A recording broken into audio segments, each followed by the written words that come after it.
Okay, so the ground in Arizona? It's actually moving right now. Like today, you've probably seen those videos online, heard the claim, 1,000 earthquakes in 30 days, meaning Arizona's volcanoes are waking up. But that's total nonsense. That number is completely bogus, a viral lie made from mismatched data just to freak people out. Now listen, I'm not saying everything's fine or downplaying danger. What I am saying is what the scientists tracking this stuff have actually found. The reality in Arizona is way more complicated, got a deeper history, and is honestly more concerning than any clickbait title could ever capture. Because while that whole 1,000 quakes thing is an old ghost story, there is a new swarm happening right now. A real, confirmed earthquake swarm, going strong since July 10th, 2026, shaking the earth in the state's far northwest, near Littlefield. And it's happening in a state that, despite common belief, isn't tectonically dead. We just misunderstand it. It's hiding over 600 individual volcanoes in one massive 1,800 square mile area that the U.S. Geological Survey officially calls active. So, what happens when a viral lie accidentally points to a documented, catastrophic truth? Here's the number you should actually remember. Not 1,000. 600. That's how many volcanoes are crammed into north-central Arizona in what's called the San Francisco Volcanic Field. It has nothing to do with the city in California, by the way. This is a 4,700 square kilometer chunk of land that has been erupting, on average, every few thousand years for the last 6 million years. That's not ancient history. That's not just some geological fact in a textbook. That's the proven rhythm of a system that's still very much alive.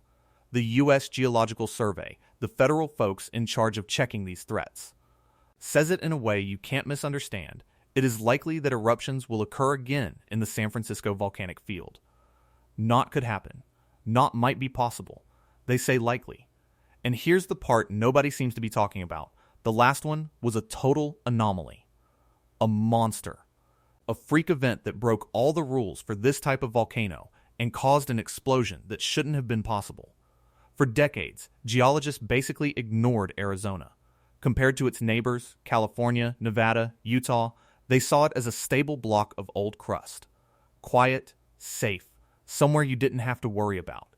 Before 2006, seismic logs for the whole state showed fewer than 30 earthquakes a year.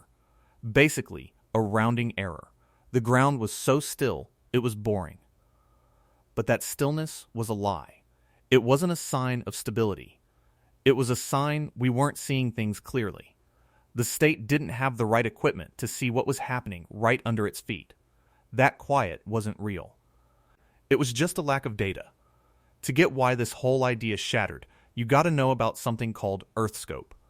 In the mid-2000s, a huge federally funded project started putting a grid of super-sensitive seismic stations, the U.S. Array, all over the country. It was like giving the continent a whole new nervous system. For the first time, geologists could get an incredibly clear picture of the deep Earth. Between 2006 and 2009, this network of temporary sensors rolled right across Arizona, and what it found completely stunned everyone. The stillness vanished.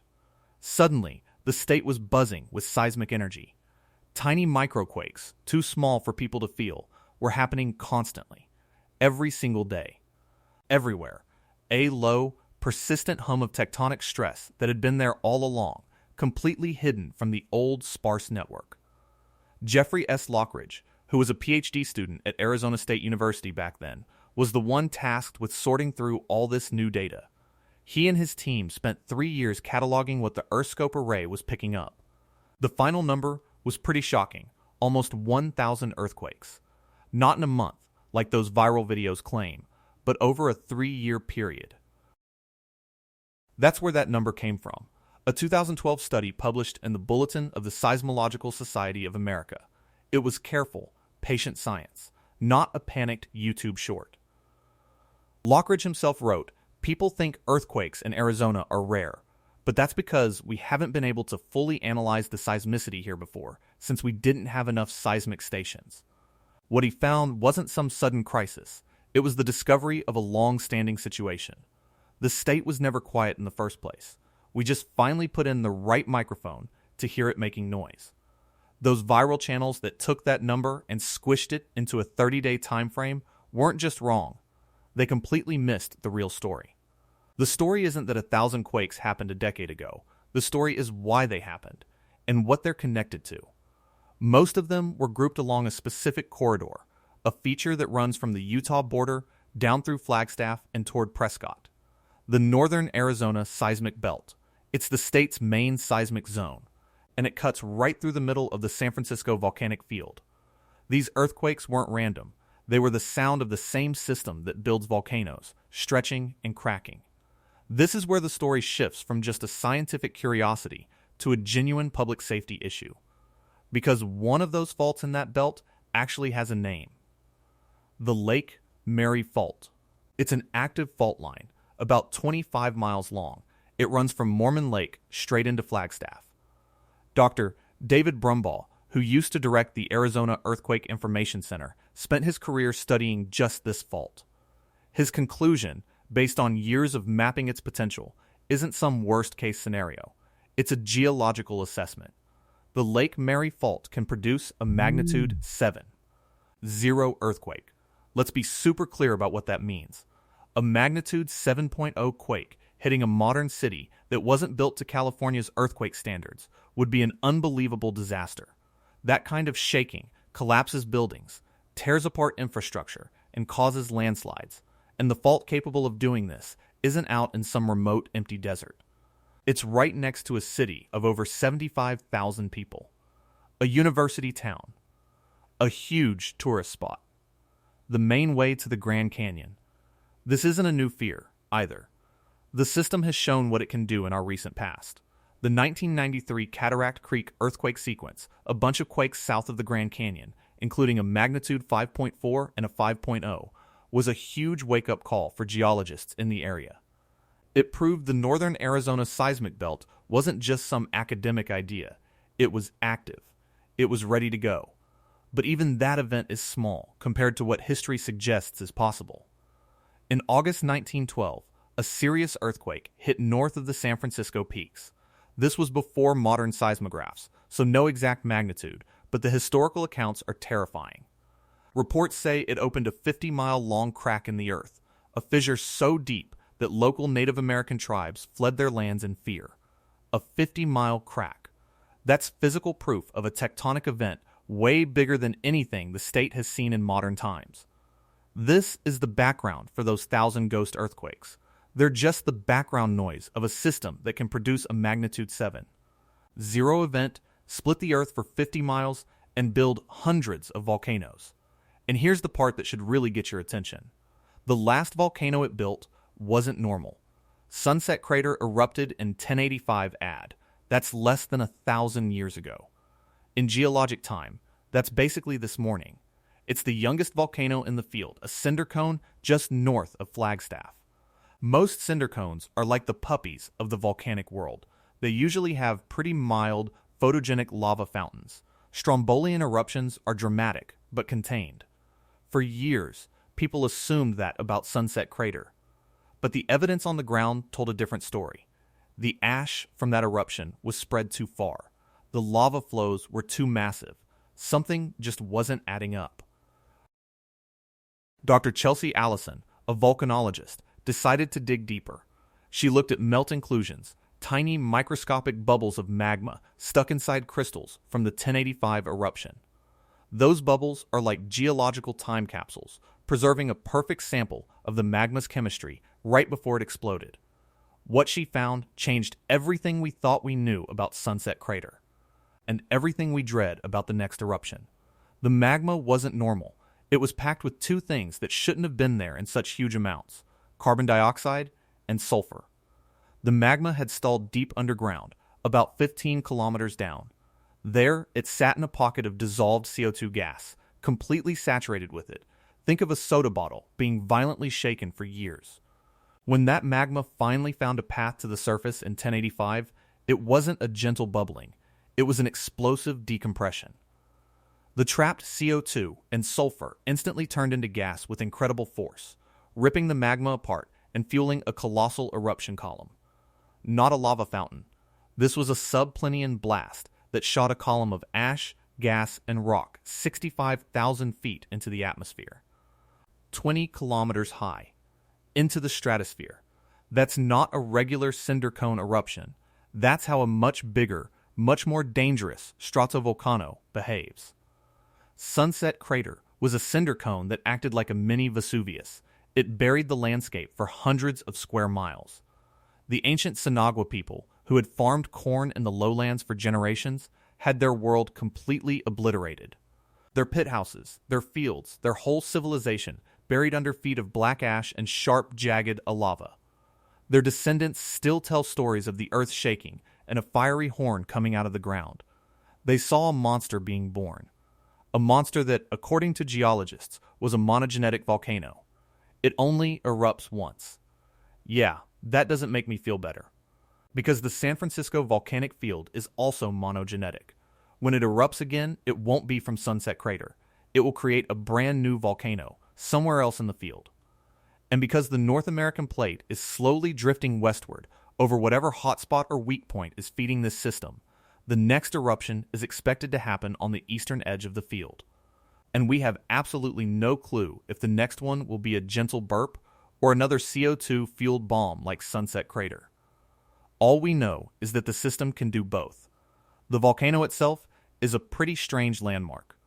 A perfect symmetrical cone of black and red cinders. It looks like it landed here from another planet. For years, it was just a weird spot on the map. So much so that in 1928, Hollywood came calling. Producers for a Zane Grey silent film Avalanche wanted a dramatic landslide shot. And they thought the loose, steep slope of Sunset Crater would be perfect. Their plan was simple. Plant huge amounts of dynamite on the side of this 1,000-year-old volcano and blow it up.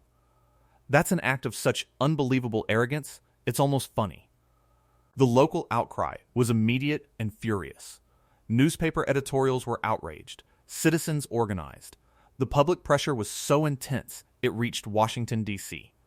2 years later, on May 26, 1930, President Herbert Hoover, trying to protect the site from movie crews, miners, and any other crazy ideas, declared Sunset Crater a national monument.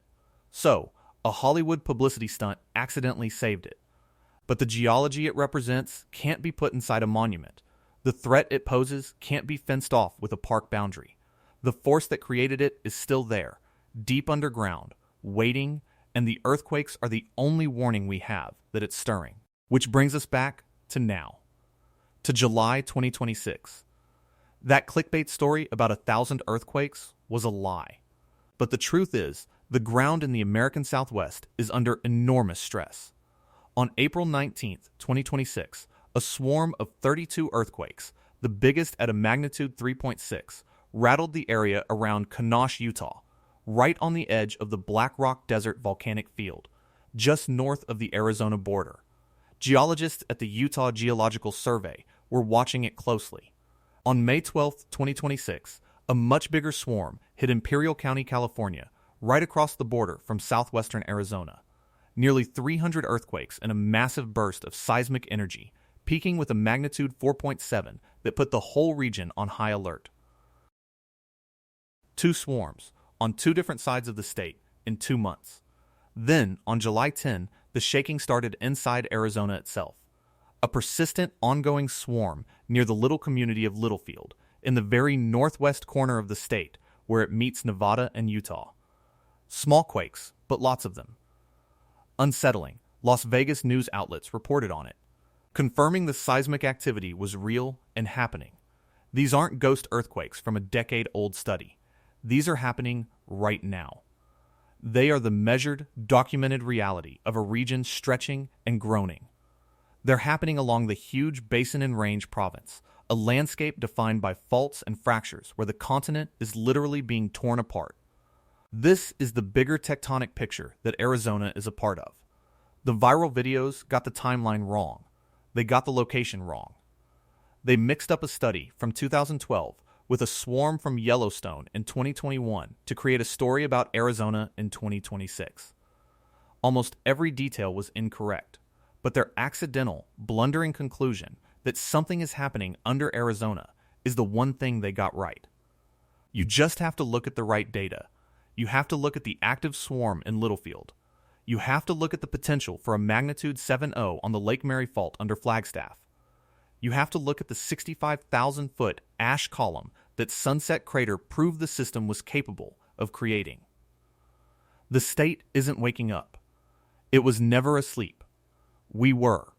We were the ones not listening, not looking at the right data, not connecting the quiet hum of 1,000 microquakes to the 600 volcanoes they were happening beneath, not understanding that the last eruption wasn't a gentle event, but a violent anomaly that could be a preview of the next one. The internet can make you panic over nothing. A photoshopped image, a misread headline, a distorted statistic.